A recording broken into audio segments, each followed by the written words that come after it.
Uma saudação aqui para o Marcelo Mendes, que manda um material sobre a equipe do Zanforlin na Cultura, que o Ronald mencionou, e com o grande José Góes, hein? Grande craque. Bom, Erdogan está reeleito na Turquia. E a importância dessa eleição, como frisamos aqui no primeiro turno, é o que ela significa para o novo grande jogo internacional que vai alterar as relações internacionais, a formação de blocos com impactos econômicos gigantescos, comerciais, políticos, militares e, de novo, o mundo convivendo com dois grandes blocos. Só que aí entra a Turquia e suas peculiaridades. Primeiro, o fato de que ela está um pouquinho na Europa e muito na Ásia, seu território. Ela e Rússia, né, são países da Eurásia, só que a Rússia tem um grande pedaço na Europa, mas um pedaço muito maior na Ásia. Embora a maior parte da população russa fique na parte europeia, né? Moscou, São Petersburgo, etc. E a Turquia faz parte da OTAN. Ou seja, ela há 71 anos, desde 52, ela faz parte da organização do Tratado do Atlântico Norte, uma aliança militar ocidental claramente dirigida pelos Estados Unidos. Antes, havia uma divisão na OTAN. Havia dissidências, havia contestações internas às políticas dos Estados Unidos. Quantas e quantas vezes o general de Gaulle fez isso? Hoje não. Hoje a OTAN é apenas e tão somente, e isso fica claro na figura do Jens Stoltenberg, seu secretário-geral, a OTAN é o grande braço militar do Ocidente, mas que, na verdade, é uma extensão das Forças Armadas dos Estados Unidos. É uma potencialização daquelas que já são as principais Forças Armadas do mundo. Mas a Turquia, já há tempos, tem sido a contracorrente. Tem sido a voz dissidente, tem demonstrado autonomia em suas decisões. Acordos militares com a Rússia, compra de aviões russos, com a ida para a Turquia de técnicos militares russos que passam a ter acesso a equipamentos militares turcos, portanto, a equipamentos militares da OTAN. A Turquia tem, em termos de efetivo, o segundo maior exército dentro da OTAN, só menor, claro, que o dos Estados Unidos. Só menor que o exército dos Estados Unidos. Então, a Turquia, além de tudo isso, ela tem outra peculiaridade. É um país, repito, com uma parte do seu território no continente europeu, e que é um país majoritariamente muçulmano e com uma influência histórica. Basta olhar o que foi o Império Otomano. E houve uma época em que o Islã ele tinha o seu centro de comando no Egito. Houve tempos em que era em Bagdá. Nem havia ainda o Iraque, né, como país. Foi uma invenção britânica, né? Aquela divisão ali perto do rio Eufrates. Aquilo foi feito pelos britânicos ali, conforme suas conveniências de poder no continente asiático. Assim como aconteceu com a Síria, com o Líbano. Mas o Iraque, nem havia ainda Iraque como tal. Mas ali já era um centro importante de poder no mundo muçulmano. Tanto para xiitas quanto para sunitas, né? No caso dos sunitas, com califas. Mas, claro, nenhum país recebeu por tanto tempo, como a Turquia recebeu, o papel de guardião do Islã. Então, a Turquia tem, no imaginário islâmico, tem um papel fundamental. Então, a Turquia faz parte da OTAN, ela é também europeia, embora majoritariamente asiática, e, ao mesmo tempo, é uma ligação entre o mundo ocidental e o mundo majoritariamente islâmico daquela parte da Ásia e estendendo sua influência até o norte da África, né? Argélia, Tunísia, Marrocos, Egito. É um país muito importante. Com mais de 80 milhões de habitantes, tem isso? Não é um paizinho ali pequeno, pouca população.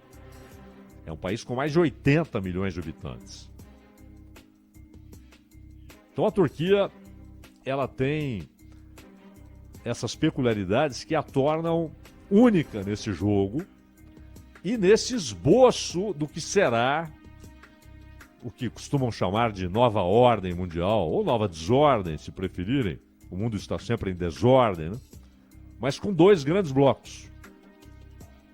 Dois grandes blocos que tentam estabelecer suas esferas de influência. E para a política dos Estados Unidos, todos que estão na OTAN obrigatoriamente devem estar mais do que sob a influência. Essa era uma palavra usada antigamente, com algum pudor. Agora é sob as ordens dos Estados Unidos. E não só dentro da OTAN. É assim que os Estados Unidos enxergam hoje sua relação com a Austrália, com o Japão, com a Coreia do Sul.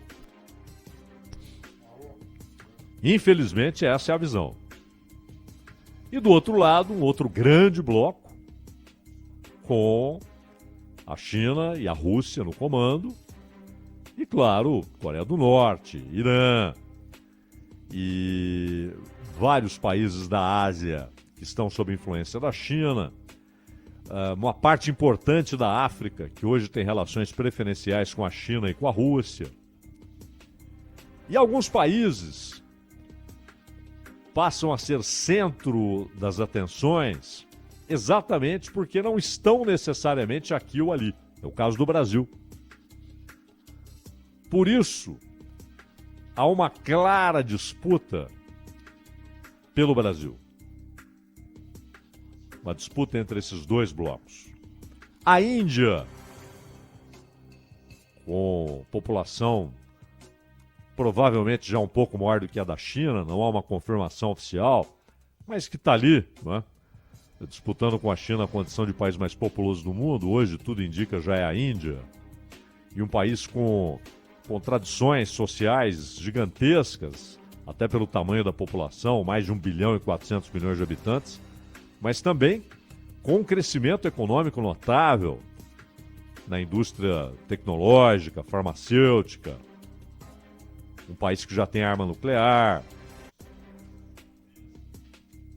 A África do Sul é outro país que é visto como área a ser disputada, mas a África do Sul, recentemente, inclusive, demonstrou muita segurança. Isso é muito bom, porque os Estados Unidos começaram a gritar, junto com os europeus ocidentais, que a África do Sul estava vendendo armas para a Rússia, não é?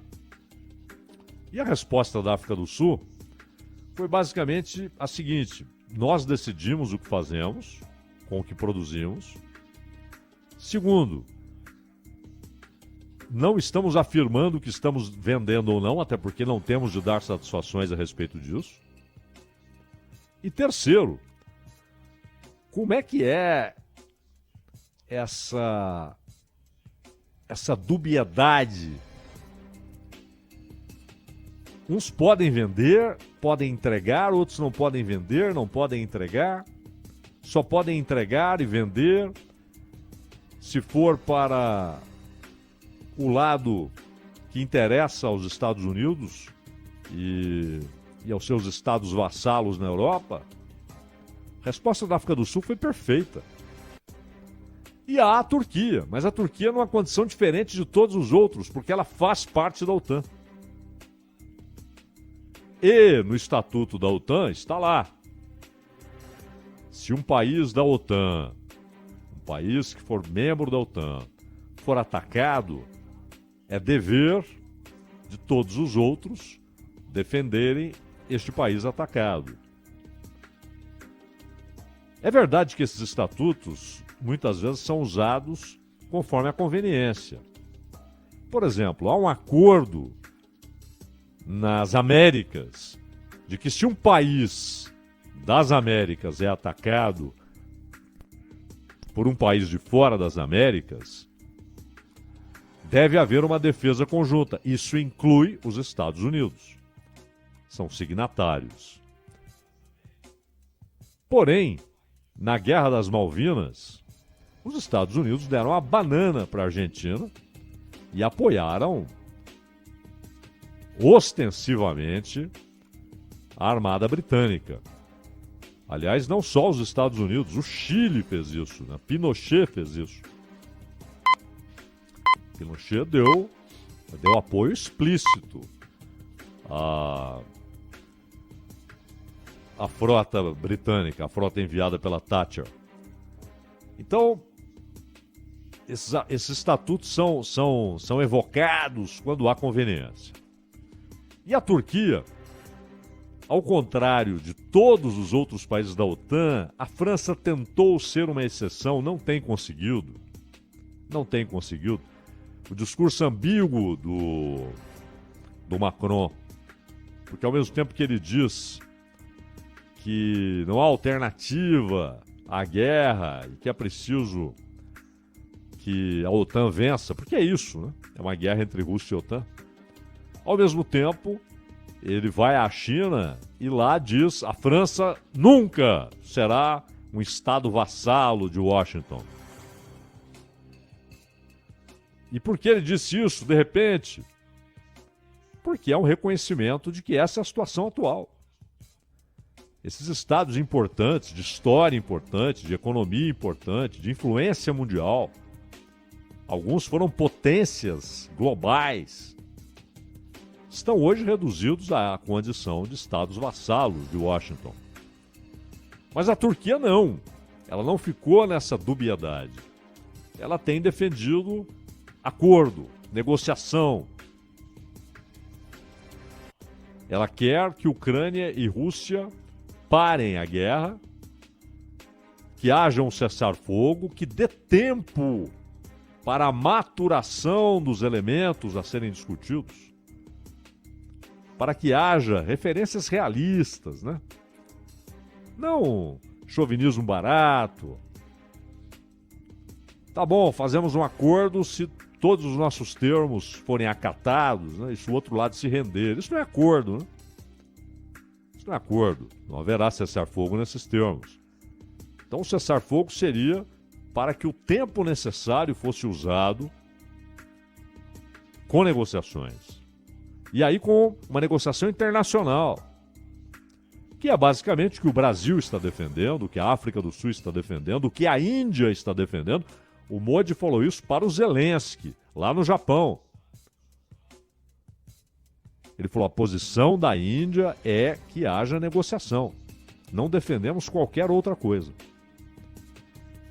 E isso vai de encontro, isso contraria,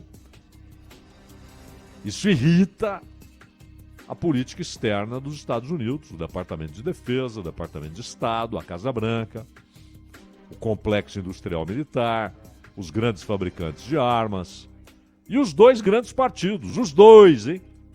Os dois, Partido Democrata e Partido Republicano. Claro, há dissidências, né? Mas majoritariamente os dois partidos se unem no mesmíssimo discurso e a Turquia diz não. Mas há mais um ponto. Chamou a atenção nessa eleição, nas duas etapas, né? A cobertura feita pela imprensa ocidental.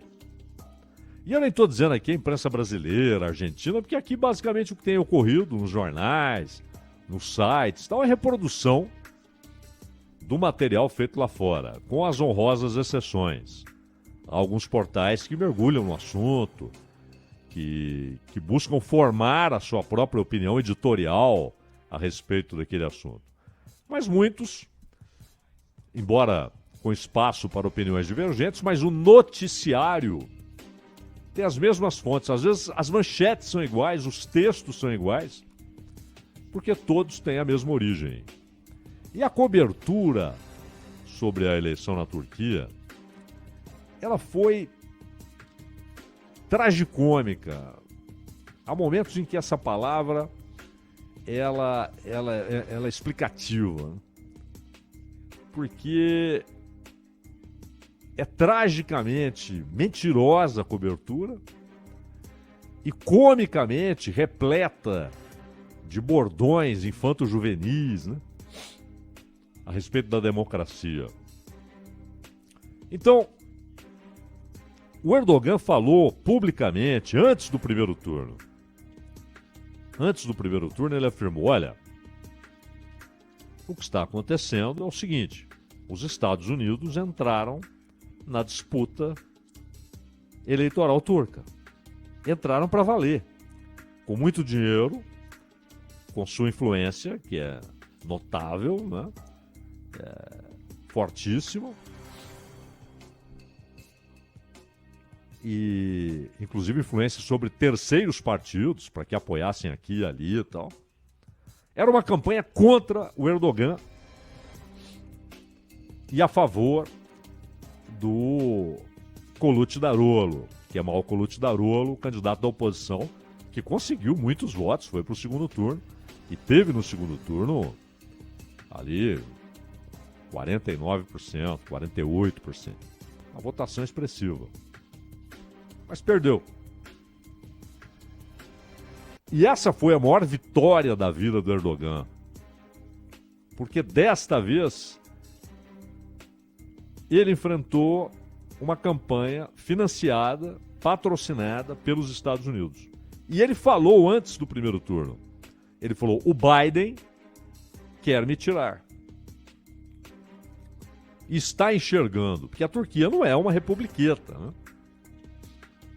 Claro que se houver alguma brecha, inclusive dentro do mecanismo da OTAN, para tentar influenciar os militares turcos a realizarem um golpe de Estado contra o Erdogan, não tenha dúvida que os Estados Unidos farão isso, porque já fizeram centenas de vezes. Em todos os cantos da Terra, já fizeram centenas de vezes. Se há uma brecha ali, olha, tem generais querendo conversar, não tenham dúvida. E quando houve uma ditadura militar na Turquia, isso nunca foi um problema para os Estados Unidos. Até porque na época era a lógica da Guerra Fria. E agora, a defesa da democracia é a expressão utilizada pelos Estados Unidos para entrarem de cabeça na eleição turca. O Erdogan, ele foi preso porque ele escreveu um texto, uma espécie de um poema, né? Falando a respeito dos minaretes como capacetes, das mesquitas como quartéis, dos fiéis como soldados. Ele estava falando da capacidade do Partido Justiça e Desenvolvimento, capacidade de mobilizar uma população majoritariamente islâmica que se sentia oprimida por um Estado que, em nome do conceito de Estado laico, e é bom lembrar que Estado laico é uma derivação do movimento protestante. Foram os protestantes que desenvolveram esse conceito.